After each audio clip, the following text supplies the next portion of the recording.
todos bem-vindos a mais um vídeo aqui do canal Yoros Widman, nossa de estudos jurídicos. Na nossa última aula nós estudamos responsabilidade civil. Nós vimos vários aspectos da responsabilidade civil, tanto da objetiva, da subjetiva, falamos do quando se responde com risco integral e sem risco integral. Vimos os casos que é com risco integral, que seria como nos casos nucleares, danos ambientais, que vimos também que quando existe com risco integral, não existe a excludente de caso fortuito ou força maior, dentre outras coisas da responsabilidade, como conceitos, classificações, etc. e aspectos levados ao caso concreto. Hoje vamos estudar então a teoria geral dos contratos, pessoal. Deixa eu ver se é uma aula longa. É uma aula longa, então eu vou ter de dividir ela mais de uma parte. Vou marcar aqui o horário mais ou menos para a gente ter no máximo aí cada parte meia hora para ficar fácil a edição. Então eu não vou enrolar muito não. Primeiramente com noções gerais, né? O que seria? Vamos partir de uma parte histórica, né? Então primeiramente, historicamente, os contratos sempre foram vistos através do Pacto Sanservano, ou seja, forma lei entre as partes. Aquilo que está lá no contrato vai formar lei entre as partes, deve ser cumprido a qualquer custo. Sempre foi visto dessa forma antigamente. Onde o contrato faria lei entre as partes. Foram gerados para compor interesses privados de conteúdo patrimonial. Então os contratos sempre tiveram esse conteúdo patrimonial. Era um modelo liberalista e economista. Tal conceito antigo não se enquadra mais nos padrões pós-modernos, ou seja, nos atuais. Que seria esse acordo patrimonial entre as partes. Justamente hoje, porque conforme o desenvolvimento da sociedade, hoje um contrato não é mais igual antigamente. Existem aqueles contratos em massa. E fazer de forma... Se a gente fizesse hoje como fazíamos antigamente, não estaríamos mais respeitando a boa-fé objetiva. Vamos ver alguns princípios aqui que vão influenciar. E muitas vezes esses contratos afetam a terceiros, afetam a sociedade. Então esse contrato atual, existe uma mitigação, digamos assim, dessa lei entre as partes, porque às vezes pode haver a mitigação desse contrato, se esse contrato não obedecer à boa-fé objetiva, se esse contrato afetar terceiros, ir contra a sociedade em geral. Vamos ver isso mais a fundo, parte a parte. Então, o conceito contemporâneo, né? Qual que seria o conceito moderno, assim, a relação moderna? Então, acordo de vontades com a preocupação com a repercussão social, a repercussão que aquele contrato vai afetar na sociedade. Agora se preocupa não apenas com os efeitos entre as partes do contrato, mas com a sociedade e os agentes externos, né, sua repercussão externa. Então, esse conceito moderno sofreu algumas influências. De onde que veio essas influências, né? Influências aí da valorização da autonomia privada pela ótica dos direitos fundamentais, aquilo que nós já falamos nas primeiras aulas, que é a eficácia horizontal dos direitos fundamentais, né? Se eu não vou repetir esse conceito, essa explicação, porque senão não fica didato, mas apenas para ficar uma revisão rapidinha, lembrar lá da Constituição Federal, que agora tudo é interpretado sempre a favor das partes. Mesmo que uma lei seja no Código Civil, aí também temos a influência da... não está aqui. Não coloquei aqui, mas falta uma aqui, eu vou tentar lembrar aqui enquanto eu falo. Temos a autonomia privada, não é mais plena, né? Ela sofreu uma mitigação, né? Os contratos se tornou uma relação complexa, se tornando um processo, não apenas um contrato. Complexo no sentido de muito mais complexo. Obedecer à função social do contrato, a boa-fé objetiva, os direitos fundamentais, diálogo das fontes. Pode colocar aí também, diálogo das fontes. Quando uma lei for mais benéfica, aplique-se aquela em comparação com o Código do Consumidor lá dos prazos, por exemplo, o Código Civil é muito mais favorável. Então coloca aí também diálogo das fontes, estava tentando lembrar isso aí. Influência também do diálogo das fontes. Já expliquei aqui também nas nossas primeiras aulas de civil. Continuando, né? Novas possibilidades contratuais, né? Surgiu novas formas, novas modalidades de contrato que não existiam. Por exemplo, a possibilidade de contratos de direito da personalidade, não existia esse tipo. Exemplo que seria a cessão de imagens, por exemplo, jogadores de futebol vão jogando aí, cedem sua imagem, né? Direitos existenciais. Também os contratos de direito de família, surgiram algumas novas modalidades, como o contrato de convivência, né? Que é a união estável agora. Contratos relacionados ou de longa duração, não existia esse tipo de contrato. Aumenta a importância da boa-fé objetiva nesses contratos que vão durar muitos anos. Então aí a boa-fé objetiva, esse princípio vai ganhar mais força ainda. Um exemplo aqui, ó, contrato de plano de saúde, de televisão, de telefonia, todos são contratos de longa duração. Contratos no Código do Consumidor, posição finalística mitigada, né? Mitigação. Aqui temos, nesse sentido, né, aqui a gente tem o entendimento do STJ, né? Que vai incidir o Código do Consumidor nas relações de consumo quando o destinatário final do produto e do serviço for o destinatário final. O que isso traz? Muitas vezes alguma empresa, se ela estiver comprando algum serviço, algum produto, se ela não for o destinatário final, ela vai ser considerada sim um consumidor. Isso aí que se refere a essa posição finalística mitigada, né, dentro do Código do Consumidor. Então isso é uma nova modalidade também justamente por causa dessas mudanças aí. Tudo influenciando dentro do tema da teoria geral dos contratos. 4. Contrato e direito intertemporal. O que significa isso? Porque existiam contratos antes do Código Civil novo, né? E como é que ficaram esses contratos antigos quando veio o novo Código? Então é isso aqui que se trata do contrato e o direito intertemporal. Contratos que foram celebrados no antigo Código e têm efeitos até atualmente. Então qual que é a solução? A solução está lá no artigo 2035 do Código Civil. Aí, ó. A validade dos negócios e demais atos jurídicos constituídos antes da entrada em vigor do Código Civil. Opa, eu apertei o mais aqui, sumiu. Constituídos antes da entrada em vigor deste Código, obedece ao disposto nas leis anteriores, referidas no artigo 2045. Então a gente tem de olhar lá no 2045 também. Mas os seus efeitos produzidos após a vigência deste Código, aos preceitos dele se subordinam, salvo se houver sido previstas pelas partes determinantes fora da execução. Então, lendo o artigo, o legislador colocou de uma forma muito complicada. Então deixa eu simplificar para vocês. Quando a gente for olhar um contrato que é anterior, a gente tem de olhar esse contrato dentro do plano da eficácia, da validade e da eficácia. Então vamos ver aqui, ó. Na aplicação da lei ao contrato antigo dependerá do plano da existência e da validade. Eu falei o quê? Eu falei eficácia e validade. Eu falei errado. Tire a eficácia aí. O plano da existência e da validade. Ou seja, a lei antiga e a eficácia. Nossa, pessoal, eu aprontei uma confusão agora. Na verdade, a gente vai olhar os três planos. A gente vai olhar o plano da existência, da validade e da eficácia. Acontece que se esse contrato estiver dentro do plano da existência e da validade, vai aplicar a lei antiga, né? Se esse contrato existiu, foi feito esse contrato antes, né? Esse contrato, ele existiu, ele é válido, aplica-se a lei antiga, né? Se ele existir, então, ok. A gente vai dar os exemplos aqui agora. Esse contrato tem eficácia? A eficácia desse contrato vale ainda hoje, conforme os novos fundamentos? Aí a gente vai olhar o plano da eficácia. Então lembrar sempre dessas coisinhas aí que a gente vê muito bem isso aí, esses três planos nas nossas aulas de direito constitucional. Então continuando aqui, ó, por exemplo, vamos dar alguns exemplos, né? Na aplicação da lei ao contrato antigo, mais embaixo, multa condominial. Estabelecia antigamente a lei de multa de condomínio era de 20%. Agora essa lei nova mudou, não é mais 20%, caiu para 2%. Vai aplicar a lei antiga ou a lei nova? Aqui está dentro do plano da eficácia, né? Não condiz mais essa lei antiga não condiz mais com os parâmetros de hoje, né? Com os princípios de hoje. Então entra dentro do plano da eficácia. As antigas continuam existindo em 20%, está no plano de eficácia. Assim, as antigas multas precisam ser reduzidas, né? Precisam respeitar os novos valores. Outro exemplo agora em relação à validade e existência. Casamento celebrado antes do código, no código antigo. Esse casamento existe? Na época ele foi válido.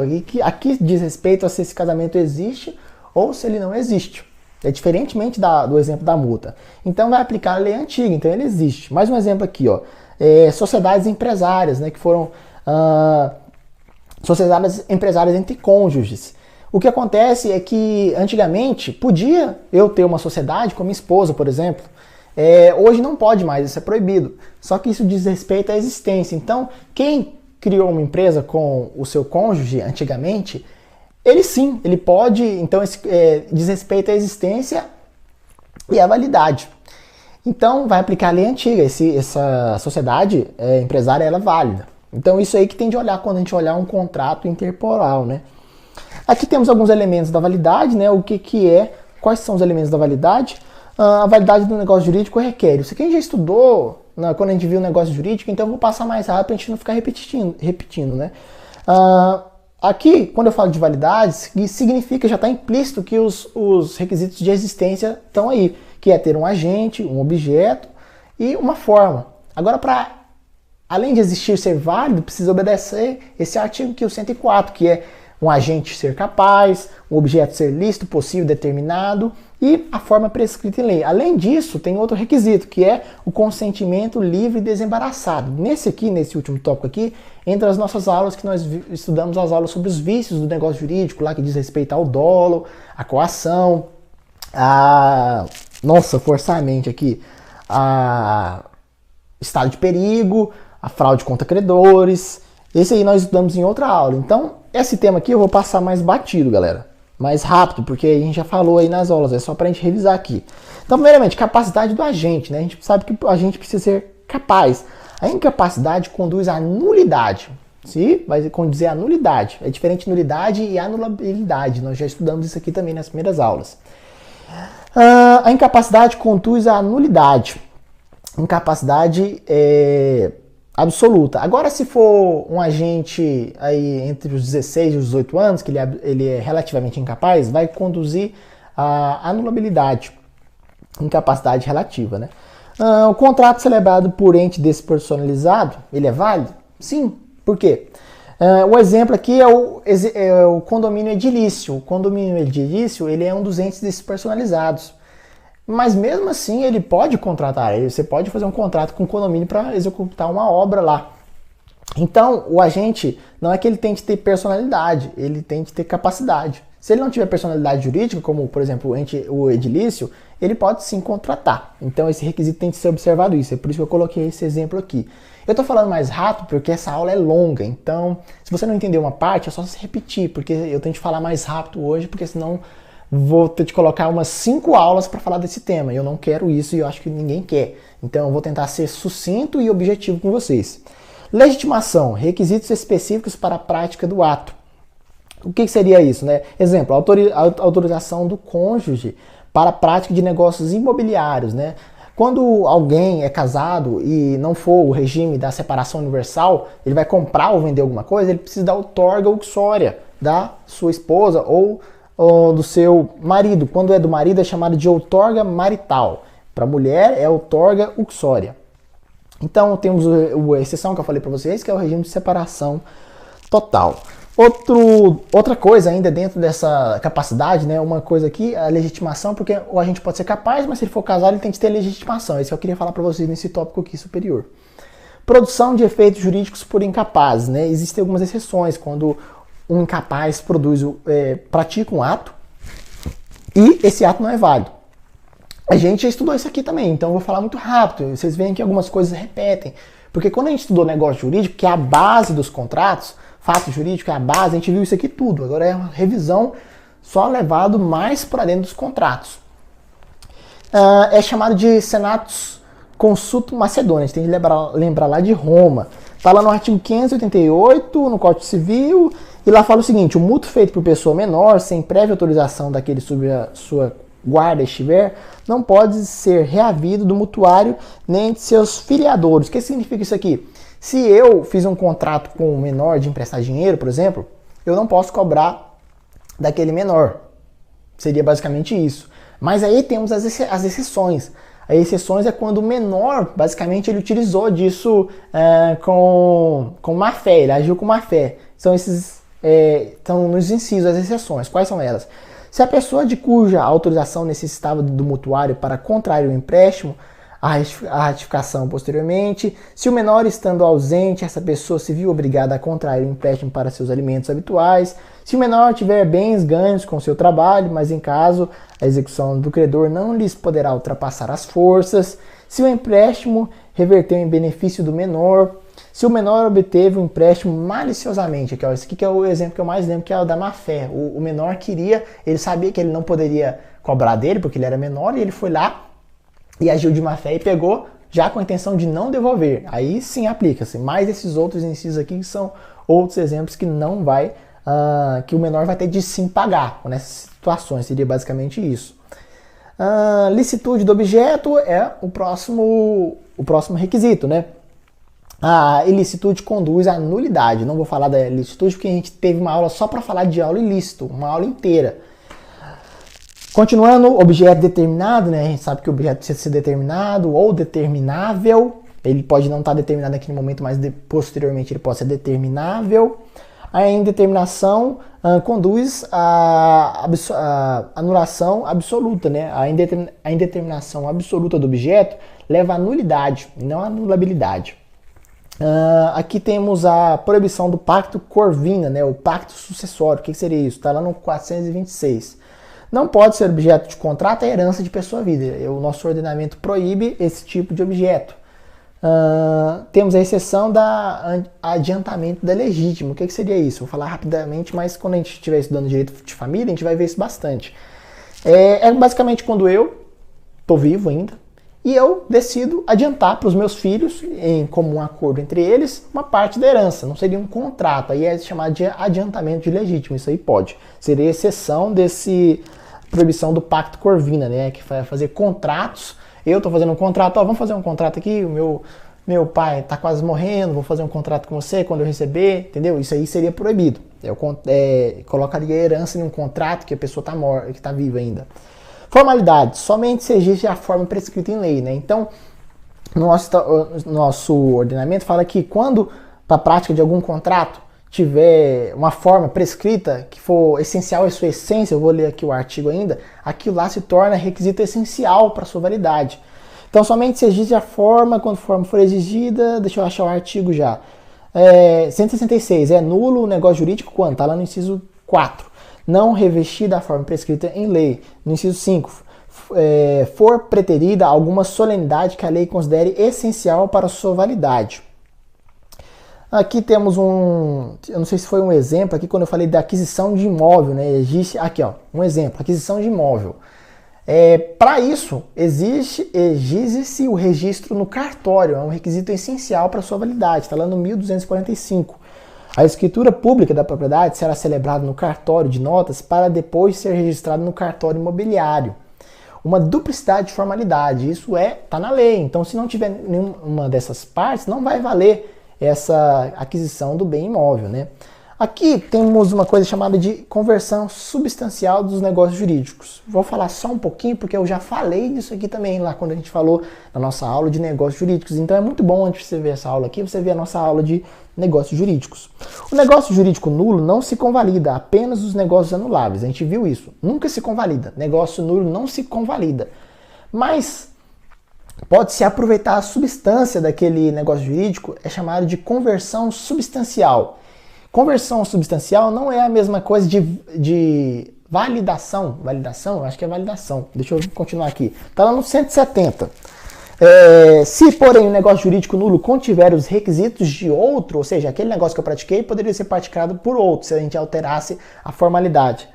Subsistirá esse, ou seja, aquela forma que poderia ter sido aplicada, quando o fim a que visava as partes permitir supor que teriam querido, se houvesse previsto a nulidade, né? Então aqui é um vício de forma ou de objeto. Só pode haver a conversão substancial quando for um vício de forma e de objeto. Está em amarelinho aí. Se for um vício de sujeito, não pode ter a conversão substancial, né? Se o cara for menor. Aqui o requisito agora da vontade livre e desembaraçada. Vou passar batido aqui também. São os vícios da vontade. Já teve uma aula só para isso aqui. A coação, o dolo, a fraude contra credores, o estado de lesão, o estado de perigo, são todas vícios de consentimento à vontade. Isso aí vai influenciar também. E vai gerar anulabilidade. Gerando anulabilidade, eu acho que o prazo aí para entrar com uma ação de anulação é de 2 anos. A gente já estudou isso aí também, desses prazos de anulação. Então a vontade deve ser isenta de vícios, erro, dolo, coação, estado de lesão, estado de perigo, fraude contra credores. Lembrar que fraude contra credores é diferente de fraude de execução. A fraude de execução já é depois que a pessoa iniciou um processo aí e aí ela percebeu que alguém vai tomar os bens dela, ela começa a fazer a fraude contra devedores, só que em fase de execução, aí vai mudar. Aí a fraude contra credores, a gente já falou disso também, é um pouquinho diferente aqui. Veja nossas aulas aí. Vídeo aula, tá aí, ó, vídeo aula. Na interpretação da vontade, mais interessa a vontade do que a expressão da palavra. Sim, temos o artigo 111, tem o silêncio como interpretação da vontade. Isso aqui significa que em alguns casos, eu passei batido assim, tá? Vocês veem que tá uma frase reta assim, porque eu já falei disso aqui. Mais vale a vontade do que o que está expresso. Muitas vezes o ordenamento aceita o silêncio como se fosse tácito. Mas a gente tem de lembrar que quando a lei exige que aquilo seja expresso de uma forma em lei, tem de ser daquela forma, não vai valer o silêncio não. Então, aqui tem o 111, o silêncio importa atenuência, contra circunstância, isso foi isso que eu falei para vocês, vou passar aqui. Nas declarações de vontade, você entenderá mais a intenção nelas, consubstanciado do que o sentido literal da linguagem. Aqui, contrato de adesão. Pessoal, eu vou fazer só mais essa parte aqui, aí eu vou terminar e começar outra aqui. Para terminar a aula, eu vou falar das regras de interpretação da vontade. E eu não vou falar muito disso aqui, porque a gente já falou disso aqui também. Olha só como que essa aula ficou revisativa, se essa palavra existia, essa palavra não existe. Então, indica o melhor caminho para se interpretar a vontade. Temos a regra geral. A regra geral é sempre a boa-fé objetiva. A gente sempre tem de interpretar a boa-fé objetiva. Já que eu estou falando de boa-fé objetiva, né, que está lá no 113 do Código Civil, a gente tem de diferenciar que existem dois tipos de boa-fé no Código Civil. Existe a boa-fé objetiva e a boa-fé subjetiva. A boa-fé objetiva é a forma de comportamento. A boa-fé subjetiva é a de conhecimento. A boa-fé objetiva está lá no 113, vou falar aqui para vocês. Boa-fé é uma norma principiológica, quanto a boa-fé subjetiva já é em casos específicos. Já é quando está na lei. Quando for boa-fé subjetiva, o código vai falar. Quando não falar, basicamente vai ser a interpretação da boa-fé objetiva. Vou dar os exemplos para vocês e vai ficar mais fácil. No 113, os negócios jurídicos devem ser interpretados conforme a boa-fé e os usos dos lugares de sua celebração. Um exemplo aqui é a proibição de vender contra o facto não está escrito errado aqui. A proibição do venire contra facto próprio, né, que seria o comportamento contraditório. Eu praticar um ato, deixa eu corrigir aqui, proibição do venire contra facto próprio. Proibição de comportamento contraditório. Nós já estudamos isso aqui, mas eu vou falar basicamente o seguinte. Seria quando eu ajo de uma forma e eu agindo daquela forma, eu causo na pessoa uma expectativa. Depois eu ajo de forma contraditória. Isso aí não pode, estaria violando a boa-fé objetiva. Agora, boa-fé subjetiva. Quando prevista em lei, a regra ligada ao estado psicológico, leva em conta o conhecimento da pessoa. Seria a boa-fé da própria pessoa, digamos assim, de cada pessoa. Um exemplo aqui, o 1561, fica mais fácil a gente entender com um exemplo. Um casamento nulo ou anulável pode contrair efeitos quando for contraído de boa-fé pelos cônjuges. Aqui vai levar a boa-fé subjetiva, né, de conhecimento. Outro exemplo, 309, validade do pagamento feito ao credor putativo. Né? Eu acreditava realmente que eu estava pagando para aquela pessoa e que ela era a minha credora. Eu pensava que ela era a minha devedora, sendo que era outro. Então esse pagamento putativo vai valer, porque vai levar aqui em conta a boa-fé subjetiva da pessoa e não a boa-fé objetiva. Mas lembrar que a boa-fé objetiva é a regra. A gente só vai aplicar a boa-fé subjetiva quando o próprio código falar. E aí aqui, essas são as regras principal, é a boa-fé objetiva. A regra acessória vai aplicar em casos específicos. Eu já falei disso aqui, então eu vou colocar um vídeo aula aqui. Aqui seria o venire contra facto próprio, proibição do venire contra facto próprio, proibição do suprécio, do surrécio. Eu estou falando os nomes aqui, mas nós já vimos isso. Suprécio e surrécio seria a mesma moeda, só que de lados diferentes. Né? Quando eu agi de uma forma, fiquei muito tempo parado, ou sofri uma omissão, agi com uma omissão, né? Não fiz alguma coisa, gerei uma expectativa na pessoa e depois eu quero alguma coisa diferente. Digamos, seria basicamente isso.